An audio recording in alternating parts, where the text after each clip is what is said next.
Hi, everybody, and welcome back to the Funky Brain Podcast. My name is Dennis, and this is my funky brain. There's a lot going on up here, but I'm feeling much better now. And I just want to take a second to talk about Life Mastery School right here. And that's a series of free videos that I do and different topics such as addiction recovery, marriage and relationships, mindfulness and meditation, health and wellness. Free videos, 10 to 20 videos per topic. Just stop by the website, dennisberry.com, and check it out. And maybe I'll see you soon over there. Our guest today, she's a very well-accomplished speaker, impact entrepreneur, and an advocate for suicide prevention, which we deal with sometimes around here. And after losing her brother, who was her best friend, to suicide in 2004, she's dedicated her life to suicide prevention. And she's a mental health advocate, which we love, a TEDx speaker, an award-winning researcher, and a clinical psychologist. And she works hard as an innovator of social change. And I'm happy to have her here today and bring some positive messages of strength and hope. Dr. Sally Spencer Thomas, how are you doing today? Awesome. Dennis, thank you so much for having me here. It's a real pleasure. So we met through the Mental Health News Radio Network, which is a beautiful collection of people with podcasts like ourselves who work in the mental health field. And the reason I brought Dr. Sally on is to talk about how serious this is, especially in these challenging times we're living in right now, where people are losing their jobs, their homes, their relationships, and they're struggling now more than ever. And we know, or at least you can correct me if I'm wrong, I did some research on this, and about 45,000 Americans a year die by suicide. And that makes it the 10th leading cause of death in the United States. Yeah. I mean, you can slice statistics any way you want to, but that's been a pretty stable number, somewhere between 45 and 50,000 people. Number 10 overall, but number 2 for our young people, number 2 for our kids, our teens, our young adults. So that's pretty alarming, because young people should be living decades longer. They're just at the beginning of their life, and yet they're dying in this very tragic way. And to add to that, the number 1 cause of death for our young people is unintentional accidents, which includes things like overdoses and falls and car crashes, things that we consider to be a gray area around suicide. So it's very concerning. It's very serious. And I would say up until very recently, it was not very well attended to. Suicide is scary, understandably, but it's got this taboo quality to it. So nobody really wanted to talk about it or deal with it head on. And I think that was another thing the pandemic shifted for us. All of a sudden, people wanted to put it front and center because we were so afraid. Yeah. And one of the things we say is in recovery land is it's a permanent solution to a temporary problem. We actually pushed back on that a little bit. Because for some people, it is a chronic situation. And for some people, these are chronic problems. So, like many of our short sayings that have a catch to it, sometimes they don't always completely ring true. There are people that have, chronic suicidal thoughts. They've had them since they were children. It's actually just part of their DNA. It's not something surging to a specific instance. It's just something that has always lingered around them. And then we also have people that, have lived through and are living with the ramifications of some pretty significant and deep-seated trauma. So it's not necessarily a temporary problem. It's something that they're coping with for their whole life. So yes, in some situations where the suicide reaction comes after a specific event, like a divorce or a financial bankruptcy, that saying can hold and help people see to the other side. But there's a lot of people for who that doesn't actually fit. And thanks for correcting me on that. I would say the most important thing that we can talk about really is one, making yourself aware that there are solutions and then asking for help, right? Exactly. The thing that really kind of crystallizes this for people and tends to move them from thought to action is obviously the overwhelming psychological pain that feels like flames at their back sometimes. So it moves from maybe a fleeting thought to overwhelming pain. That combined with the sense of being profoundly alone. So reaching out for support in one of many different ways. Mental health services is one of the ways, but reaching out for support that really connects and resonates with you is the thing that can really help people feel connected and like they belong, and also to start to develop some of those skills and solve the problems that are driving despair. Yeah, that's really great. I took this quote from your website, which I really love. Be vocal, be visible, be visionary. There's no shame in stepping forward, but there is great risk in holding back and hoping for the best. Yeah, that's my call to action to all the leaders and influencers out there. Yeah, it's really easy to be all sexy and jazzed about things like profit making or whatever, success in life or whatever like that. I mean, that's easy, sexy stuff. It's a lot harder to talk about the things that you and I talk about, addiction and suicide and depression and trauma. But really, there's ways to do that are very engaging, very inspiring, and honestly, life saving. And so the call to action to my leaders is, come into the arena with the hard stuff, be bold. You might not have all the answers. You might not even be sure of what to say, but, we can help you. The point is you have to model it. And when you model it and you invest it and you make it a priority, guess what? Other people follow you. So be visionary around this. Let's imagine a world. Let's all aspire, right, to zero suicide. What would that look like if nobody had to die in isolation and despair? And I've loved seeing these bold leaders take steps in this. One of my areas that I work a lot in is actually the workplace. They were the last major, what we call universal systems, right? So education, healthcare, faith community, these are all universal systems that exist everywhere. Most of the other ones had been somewhat involved, certainly healthcare, and to a lesser degree, maybe education. But the workplace was like, oh, no, suicide's not a workplace issue. They kind of put up walls for a very long time. And again, the pandemic really changed that. We were chipping away at it for about a decade, but the pandemic turned that volume way up high. And so when people looked for models, it was the early adopters. It was the people that have been doing this work since, 2010, 2012, 2013. They're like, wow, if they did it, we can do it. And so that's what that quote's about. I love that. So can you please share with us a little bit about your stories? So everybody also asked me, like, why did you get into psychology? And I don't really know. I liked it. I was good at it. I think really the thing that I liked was I liked learning about people's stories, and I liked understanding about what motivated behavior. And so I just kept going and thought, oh, maybe one day I'll practice therapy and help people in that way. And I went to all this graduate school and accumulated all this student debt. And I got into the world as a therapist. And I went, I don't know that I have the personality to be a therapist. And so I did that for a couple of years, but I was kind of miserable. Because I know now, all these years later, that I'm much better suited to be an impact entrepreneur or someone who uses influence and inspiration and systems and culture change to make broad changes happen. That's the better fit for me. Anyway, I moved on. I moved away from therapy early in my career and started to do leadership development at Regis University here in Colorado. Loved that work, loved helping students find their voice and their talents. Really good fit for me. And right in the middle of that, my youngest brother and only sibling took his life. And like many of us who've experienced a really big loss or trauma like that, my life is marked by before and after his death.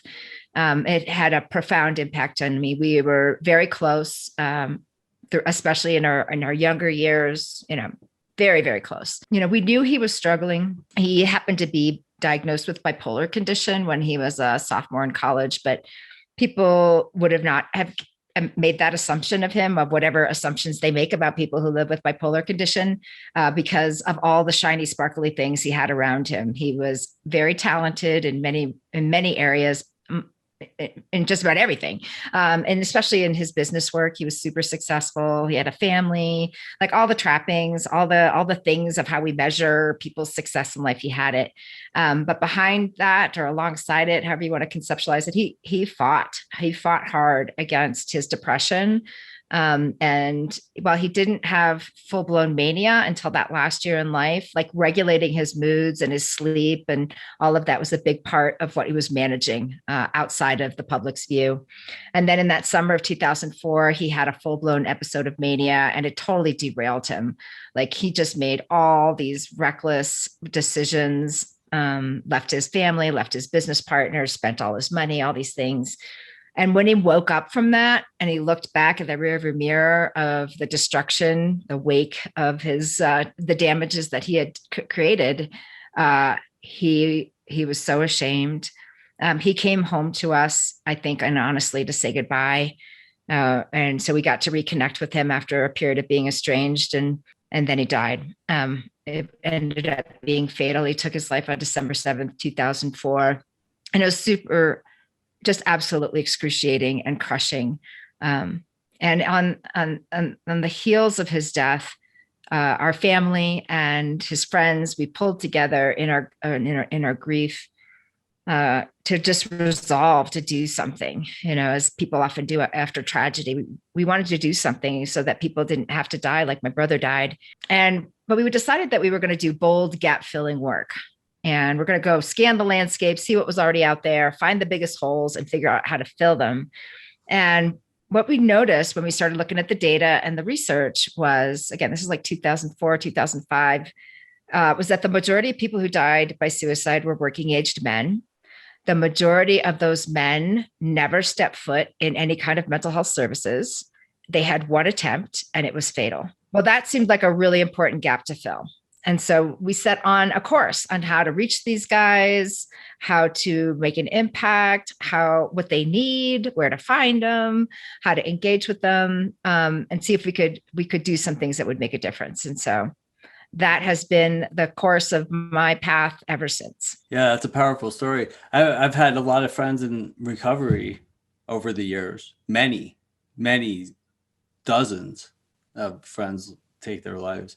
Some were overdoses, and those were accidental, and some were intentional. And then there was other forms too. But it's so sad. I just want to share with you, this is one of the main reasons that I'm very excited that we're chatting, is that because the world of, substance use disorders and addiction recovery and the world of suicide prevention, we don't talk to each other enough. These two issues are so incredibly braided together for all of the reasons, through trauma, through brain health, through all kinds of things. And yet we work in silos. So anytime I have an opportunity to cross-pollinate, I will take it, because we need to be learning more and more from each other. Yeah, I agree 100%. Yeah, we get into that helpless state of mind, and we think there's no way out. And I've been there. And to be honest with you, I can get there. I've been there, not recently, but I've been there in sobriety. It's been 18 years I've been sober. And the first few years were not pleasant. I'm not, the man you see is not the person I once was. And it took a lot of unprogramming, a lot of undoing, a lot of the harmful behaviors and beliefs that I had in life. And it wasn't a smooth road. And there were times when I felt helpless and I was like punching myself in the head or didn't know how to handle life. And that's why most people fail in sobriety, is because it gets hard, because we're undoing 10, 20, 30, 40 years of harmful living. And now we have to change everything we know how to do, whether it was helpful or not. And that gets painful sometimes. And in the beginning days, when you have to kind of change your phone book, you got to get rid of some old people, old friends, and put some new ones in there. You're kind of doing it on your own at the beginning. Yes, there's some kind of radical and unconditional acceptance in 12-step fellowship, but it takes people sometimes a while to really trust that. So there's that period of where you're taking, a leap of faith. And yet there's not a whole lot of support there at the beginning to really fall into. You got to work hard to really build that trust. What are some of the tools that you provide people when they reach out to you or to your organizations? Well, I'll walk you down kind of two pathways that we took after we pulled together and made that resolution. One was we wanted to understand men's experiences. And so as we were kind of discovering this, so was the state of Colorado, and quite frankly, the nation. Everybody was looking at the same data going, a bunch of guys are falling through the cracks. Maybe we should try something different. And so luckily for us, we worked with the Office of Suicide Prevention here in Colorado and a full service advertising agency called Cactus. And we put our heads together and we went out and spent almost 2 years just listening to men, all kinds of different guys. And I would say men who would maybe more traditionally adhere to old school ideals of masculinity. Many of those men are what we now call double jeopardy men, which means they have a number of risk factors for suicide, including high levels of self-reliance, which seems a little bit paradoxical, but they're very, very unlikely to reach out for help. They have a lot of pride in solving their own problems. They have a lot of self-identity as being provider, the one that people lean on. They don't lean on other people, et cetera, et cetera. So those were the men that we were seeing as highest risk and the ones that we wanted to listen to. And so we did all kinds of focus groups with like firefighters and, all kinds of different types of guys. And also the people who surrounded these men, their partners, their employers, their faith communities, et cetera. And we just spent time asking questions like, what do you need? How do we reach you? And so forth. And they told us a bunch of things. It's a whole other piece that I share. I'll just give you some of the highlights. One of the things they shared with us out of the box was like, listen, you mental health professionals, you don't understand us. Back up, all of your mental health language. Like if you're depressed, seek help. Yeah, it doesn't reach us. First of all, we don't understand our distress through a lens of mental health. Like we're not broken. We're not crazy. There's really nothing wrong with us. We see our problem as being outside of us, right? We have a stressful life. We have a lot of work stress. We have partnership stress with our spouses or partners and parenting stress. It's like out here, not in here. And the message about go seek help, just as you were alluding to before, like we like to solve our own damn problems, so that thing that you're trying to make us do is probably the scariest thing anybody's ever asked us to do. And we're not quite sure it's going to work. Like we don't want to waste time, taking time off from work, driving across town, parking our car in front of the clinic, having to state our problem to a stranger. Like there's just way too many barriers there. And then talking to somebody for an hour about our feelings, like, no, we don't see how that's going to solve our problems. So if you're wanting to engage us in this conversation, you got to have a different tact. And so we said, okay, we could, you could probably teach us how to do that. And it was really more about feeling overwhelmed and distressed as a doorway in, acknowledging that it's the external that's top of mind. And then they said, well, it's not, we said, okay, we can probably figure that out, but who's the messenger? Like who's going to reach you? Who are you going to pay attention to? Is it an expert? Is it a celebrity? And they're like, no. It's another guy. It's a guy kind of like us, but maybe one step above us on this perceived hierarchy we have in our heads, like a guy's guy, like a guy I'm going to have. This is a direct quote from one of our focus group guys. I have vicarious credibility for him. Like I see him and I'm like, that's a guy I trust, right? That guy. I want that guy to tell me what's going on. I'll trust him way before I'll trust somebody with a whole bunch of credentials after their name. And then we said, okay, well, we can work on that. How do we actually reach you? And they said, well, we're not coming to you. We're not coming to your website. We're not coming to your clinic. We're not coming to you. You got to meet us where we're at. Go fishing where the fish are. Come over here. And if you do so, you better bring some humor along because humor works for us. Humor helps us relax into difficult things. And humor is a very effective tool of getting our attention. And we're like, humor? Like, oh, we can't make these things funny. Like really, like depression and suicide, you make it funny without offending a whole bunch of people. We can't do that. And he said, well, that's your problem. You figure out funny, you do it well, you've got us. So luckily for us, the geniuses at Cactus knew funny, knew messaging, knew how to cut through clutter using very edgy kinds of digital media and so forth. And so out of all of that, our program, Mantherapy, MAN therapy.org was born. And we created a fake therapist, Dr. Rich Mahogany, who's manning up mental health and using his wit and digital media to engage men into their own mental health in the privacy of their own phone or their own computer, so they can just kind of check out themselves. Like, should I be worried about this or not? And the humor stays with the person as they self-screen through depression, anger, anxiety, substance use. It stays with them through all kinds of tools we give them around self-help, peer help, and so forth. And so the humor kind of keeps them going because they're like, oh, I wonder what's going to happen next. It's surprising. It helps them relax into the content. And all along the way, they're getting information, they're getting tools, they're getting feedback. So it's been a brilliant campaign that has won all kinds of international awards for messaging and also public health impact. We were recently in a 5-year randomized control trial, which is geeky scientific language for like really rigorous science in the state of Michigan. And lo and behold, 5 years later, we can say with fairly strong confidence that it works. It works. It reaches the men who are reluctant to seek help. They stay with it. They get the tools.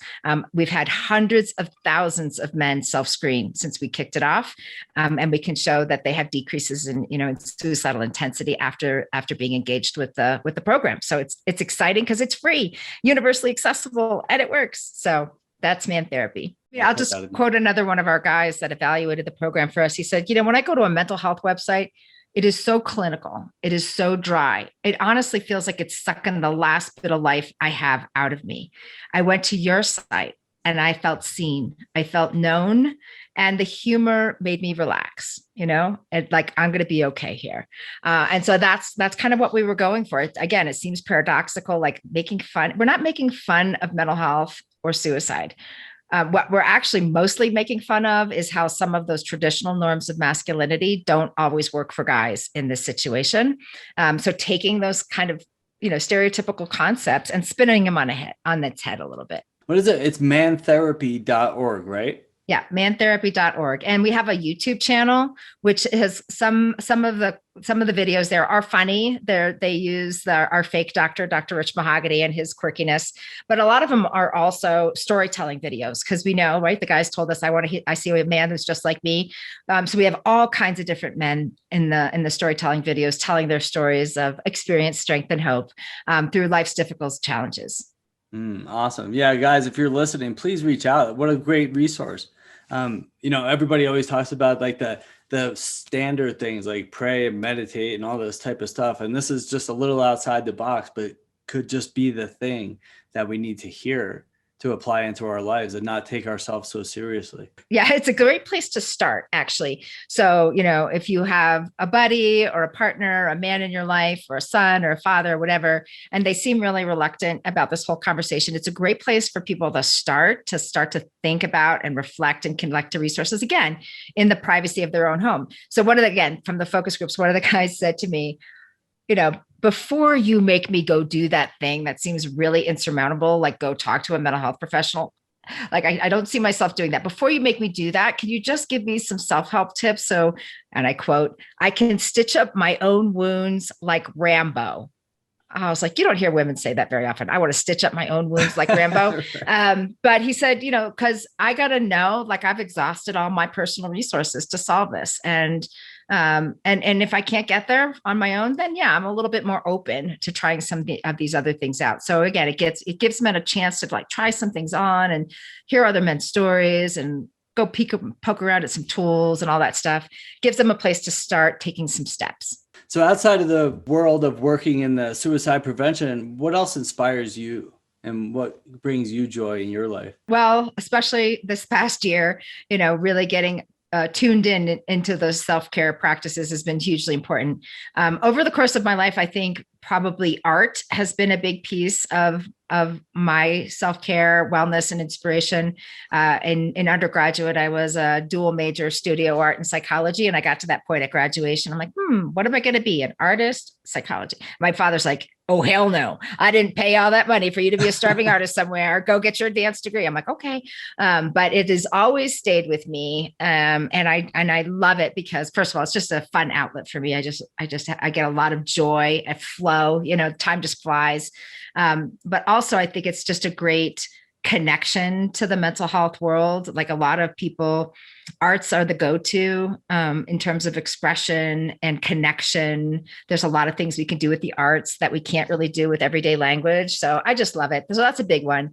And I think the other piece for me has been running. I'm a wannabe athlete. I want to make that perfectly clear. I was not given any real physical talents except a head for perseverance. So somewhere around 1996, I decided that I was going to start running and I could do it. Not fast, not gracefully, nothing pretty about it, not agile. I just can keep going. So I decided that I was set the incredibly stupid goal of a marathon in all 50 states. And I got to 35 marathons in 30 states, and then COVID hit and totally derailed me. So I'm working really hard now to just kind of regain a level of fitness where that could even be a possible dream, because my middle son in particular is very interested in running with me, not really with me because he's like 10 times faster than me, but it's a nice mother-son bonding thing. And it's a really adventurous way to see the country. So I hope I can get back into it. That's great. I actually met a guy who did that, and he was in his 80s, and I'm not sure if he's around still, but he did run a marathon in all 50 states, including Alaska, Hawaii. And it was pretty incredible feat. I say the same thing. I'm a pretend middle-aged athlete, and I call it running, but it's really more of a jog / It's like a slog, Yeah, like a fast walk.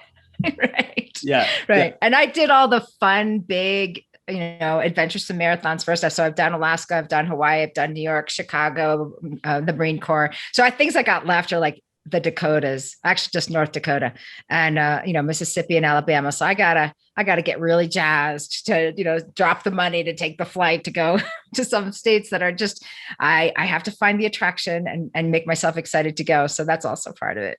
It is. And we're having fun talking about this, but how important is exercise in our lives for our emotional well-being? We think about it for our building muscles, losing weight, whatever it is you're trying to accomplish. But for our emotional well-being, we have to exercise. And I want to throw in here, get outside. We need to breathe fresh air and get some sunshine and just like leave the house. I have one of my clients in England, and he's a high performing entrepreneur. He does very well, makes lots of money.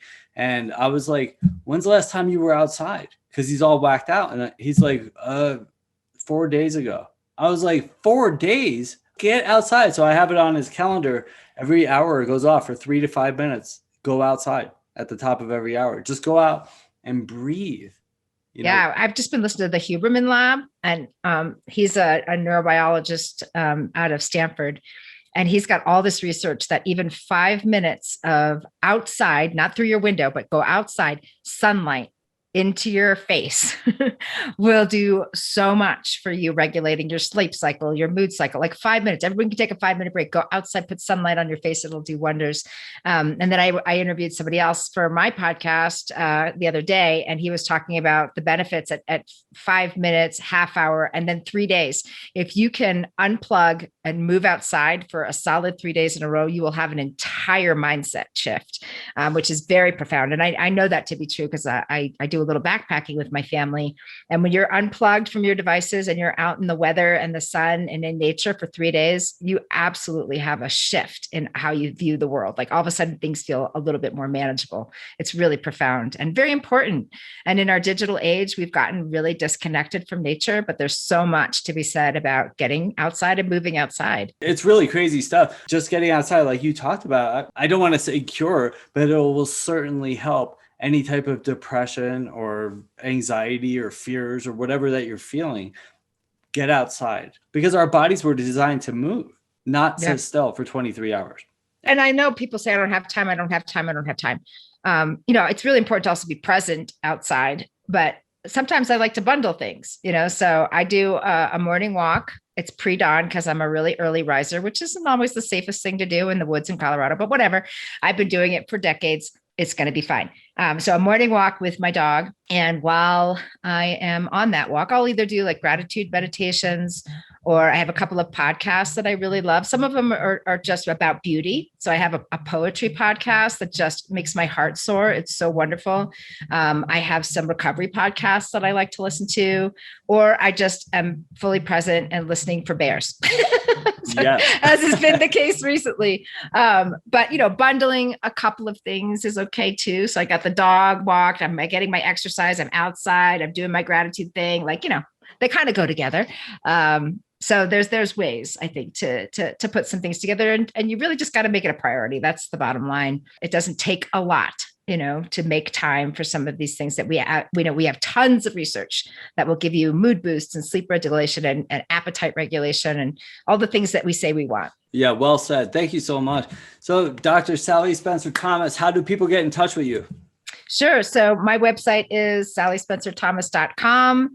So head over there to podcasts and so forth. I'm also on all of the social media spaces. Dr. Sally Speaks on Facebook and Twitter and LinkedIn and all kinds of things. So I look forward to connecting with everybody. Awesome. Thank you so much for sharing your expertise today. I learned a lot, and I'm really grateful that you were here today. Awesome. Thank you. Take care. All right. And thanks everybody for tuning into the Funky Brain podcast, and be sure to check out Dr. Sally's site. And I hope you're having a great day today, and I'll talk to you soon. Bye for now. One of the most common questions I get is, how do I become more successful? I see everybody else getting where they want to be in life, but I'm still stuck. There could be many reasons, but the main reason I find in people being stuck is lack of focus and, of course, accountability. So there are 3 key steps to focused success. Number 1 is intention, taking action with intention. Intentions should be extremely exciting and reasonable, not umbrella goals. They need to be realistic and achievable.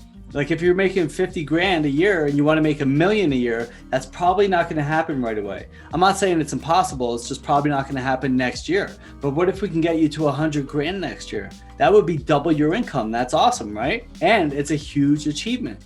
Once we set these goals and we're intentional about the steps to get us there, then we have something concrete to work on. And now that's exciting. And they need to be in writing, not just in your brain. Remember, my brain is my problem.